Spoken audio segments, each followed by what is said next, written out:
What's up, guys? We're back. We're hitting some more mobility. Today, we're going to do a couple of drills that are going to help improve any time that you're feeling sciatica pain. There's thousands of these exercises, and some work for some don't work. I'm going to continue to post more of these exercises that I like to do whenever my lower back is acting up, or anytime that I'm feeling that tingling feeling from the side of my rear end of my hip all the way down my leg, because I've suffered from it as well. Or things that have worked for my clients that suffer from the same thing. A lot of time when our sciatica is acting up, it is related to something called Piriformis Syndrome. And that again could be caused by just having tight muscles in your glutes, having uneven hips. There's several different reasons for why this happens to some people. Some people get to Piriformis Syndrome and they're able to just roll out their hips or do a little bit of stretching and it helps. Some people it affects their sciatic nerve. So if you're someone like me where sometimes the side of your hip is a little bit sore and you're feeling tingling down your leg or losing a bit of circulation, you're going to want to head toward doing this exercise. What we're trying to do is increase circulation, improve your range of motion and mobility, and just get the blood flowing and get the neurons signaling. These two exercises are called nerve flosses. There's some sort of disruption going on in your nerves whenever you have that tight piriformis muscle, and it's not allowing circulation. It causes extreme pain in that side of your rear end, and it can linger all the way down your leg. So what we want to do is start creating more range of motion and start making those neurons and those nerves start firing correctly. So what we're going to do for this first nerve floss is we're going to sit. You're going to keep your hands posted on the chair like this. We're going to start with our side that's bothering us. We're going to extend the leg all the way out as if we're pushing our leg forward. Our toe will be up. We're turning our toe up to the ceiling. I'm focusing on flexing my quad, really squeezing the front part of my leg. And as I do so, I'm going to arch my back and look up to the ceiling.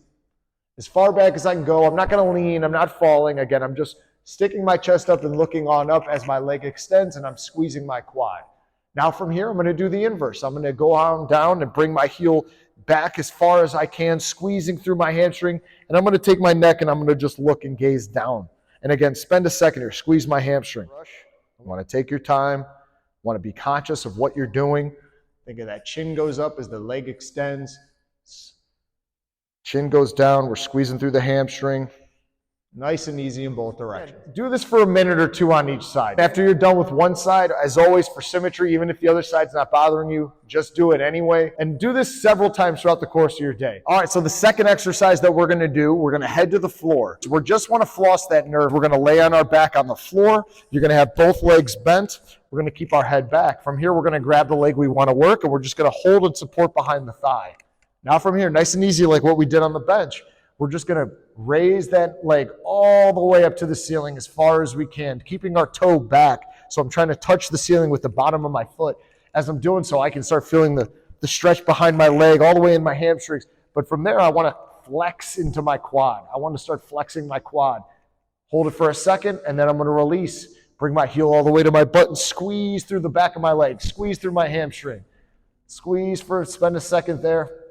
And release, and let's extend back up to the ceiling. And hold, flex our quad, and back down, heel to our rear and squeeze.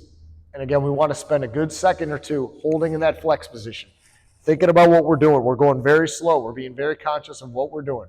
We're breathing through it. We're taking our time. This isn't a very high impact move. This doesn't require a whole lot of rushing through it. If anything, we want to go the slower the better. Spend a second or two. Squeeze it. And as always, for symmetry, we must repeat onto the other side, whether it's feeling bad or not.